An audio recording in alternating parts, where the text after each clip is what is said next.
Hello అండి, welcome back to our channel 6 of wands.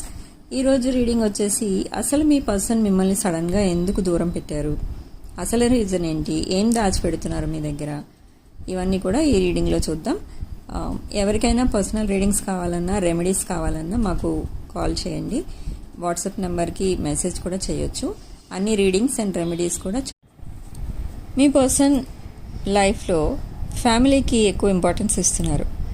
Present situation కూడా అదే అనమాట. అంటే ఫ్యామిలీతో ఎక్కువ గొడవలు పడుతున్నారు, ఒంటరిగా ఉంటున్నారు. ఏదైనా వాళ్ళని ఎవరైనా కావాలని కదిలిస్తే కోపంగా మాట్లాడుతున్నారు, కోపంగా జవాబిస్తున్నారు. ప్రజెంట్ పరిస్థితి అది అనమాట. ఇక్కడ థర్డ్ పార్టీ ఇన్వాల్వ్మెంట్ కూడా ఉంది. సో మీ పర్సన్ మీ రిలేషన్షిప్కి వాల్యూ ఇవ్వలేకపోతున్నారు బికాజ్ ఆఫ్ ఈ థర్డ్ పార్టీ. బట్ మీరు అంటే ప్యాషన్ ఉంది, మీతో కమ్యూనికేట్ చేయాలని ట్రై చేస్తున్నారు. బట్ ఫ్యామిలీ ఇష్యూస్ గుర్తొచ్చి ఆగిపోతున్నారు. అంటే మీ పర్సన్ అనుకునేది ఏంటి అంటే, స్ట్రాంగ్ థర్డ్ పార్టీ వల్ల మిమ్మల్ని దూరం పెట్టాల్సి వస్తుంది, కమ్యూనికేట్ చేయలేకపోతున్నాను, మొబైల్స్ అన్నీ చెక్ చేస్తున్నారు, ఎక్కడైనా ఏదైనా చూస్తే మళ్ళీ గొడవలు పెద్దవి అవుతాయి ఇంకా అనేసి మీ పర్సన్ ఉద్దేశం. మీరు ఏదైనా యాక్షన్ తీసుకుంటారా అనేది ఇప్పుడు చూద్దాం. మీరు మీ ఫీలింగ్స్కి వాల్యూ లేనప్పుడు, మీకు టైం స్పేర్ చేయలేనప్పుడు ఈ రిలేషన్ ఉండి ఏంటి లేకపోతే ఏంటి అని మీ ఫీలింగ్. మూవ్ ఆన్ అయిపోవాలి అని అనుకుంటున్నారు, కానీ మూవ్ ఆన్ అయిపోయాను అని కూడా అనుకుంటున్నారు మీరు, కానీ అవ్వలేకపోతున్నారు. మళ్ళీ అవే తలుచుకొని ఏడుస్తూ కూర్చోవటం, ఆలోచిస్తూ కూర్చోవటం చేస్తున్నారు. బట్ మీ పర్సన్ మీతో కమ్యూనికేట్ చేయాలని, అసలు రీజన్ ఏంటో మీకు చెప్పాలని అనుకుంటున్నారు. సడన్గా మిమ్మల్ని దూరం పెట్టినందుకు తను చాలా బాధపడుతున్నారు. మీకు తన బాధ అంతా చెప్పాలి, అసలు జరిగిన విషయాలన్నీ మీతో చెప్పాలి. ఇలా చెప్పకుండా వాట్సాప్లో ఇంకా మిగతా యాప్స్లో బ్లాక్ చేయడం అతనికి కూడా, మీ పర్సన్కి కూడా నచ్చట్లేదు. సో చెప్పాలి అన్ని విషయాలు అని అనుకుంటున్నారు, కానీ థర్డ్ పార్టీ గుర్తొచ్చి బ్రేక్ పడిపోతుంది అక్కడ. ఇక్కడ రీయూనియన్ అయితే డౌట్ఫుల్గానే ఉంది. ఇప్పుడప్పుడే అయితే ఉండకపోవచ్చు. సో టు బీ హానెస్ట్, ఎందుకంటే మీ ఫ్యామిలీకి ఇంపార్టెన్స్ ఇచ్చేవారు ఫ్యామిలీ చెప్పినట్టే చేస్తారు జనరల్గా. బట్ మీరు తన లైఫ్లో ఒక ఆప్షన్గానే మిగిలిపోతారు. ఎందుకంటే మీరు మూవ్ ఆన్ అవ్వలేకపోతున్నారు. అటు మీ పర్సన్ నుంచి కూడా ఏమీ యాక్షన్ తీసుకోలేకపోతున్నారు, ఇటు మీరు నుంచి కూడా ఏమీ యాక్షన్ తీసుకోలేకపోతున్నారు. ఇద్దరికి కూడా స్టక్ ఎనర్జీ ఉంది.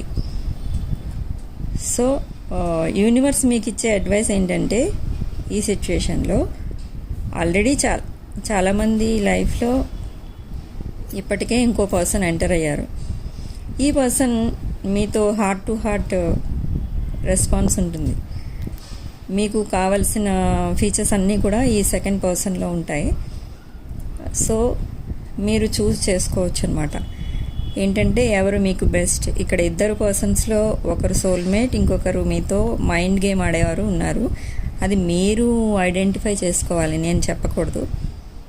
So on and of communicate చేసేవారు మీ సోల్మేట్ కాదు.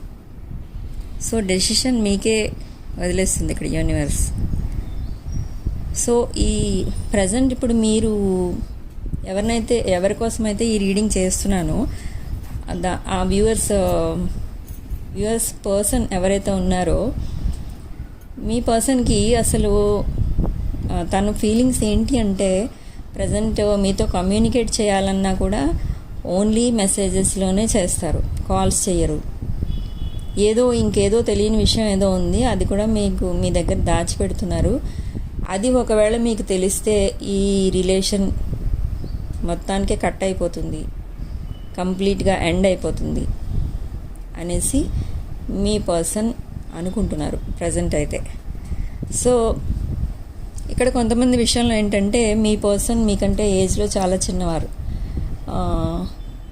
అలాంటి కేసెస్లో ఏం జరుగుతుందంటే, మీ పర్సన్కి ఇక్కడ సెటిల్మెంట్ అనేది లేదు, ఫైనాన్షియల్గా కానీ ఇండివిజువల్గా కానీ ఏమీ లేవు ఇంకా. అంటే డ్యూ టు ఏజ్ అనమాట.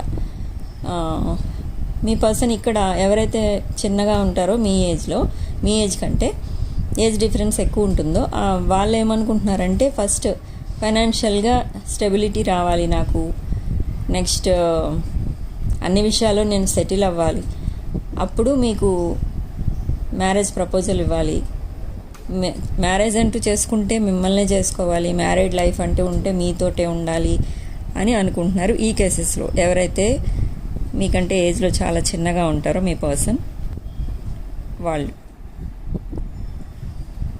సో రీయూనియన్ అయితే వీళ్ళకు ఉంటుంది. ఈ ఏజ్ ఎవరైతే బాగా చిన్నగా ఉంటారో, ఏజ్ డిఫరెన్స్ ఎక్కువ ఉండి మీ పర్సన్ వాళ్ళకి రీయూనియన్ అయితే తప్పకుండా ఉంటుంది. ఈ వీడియో కనుక మీకు రెజనేట్ అయితే వీడియోని లైక్ చేయండి. నెక్స్ట్ వీడియోలో మళ్ళీ కలుద్దాం. By for now.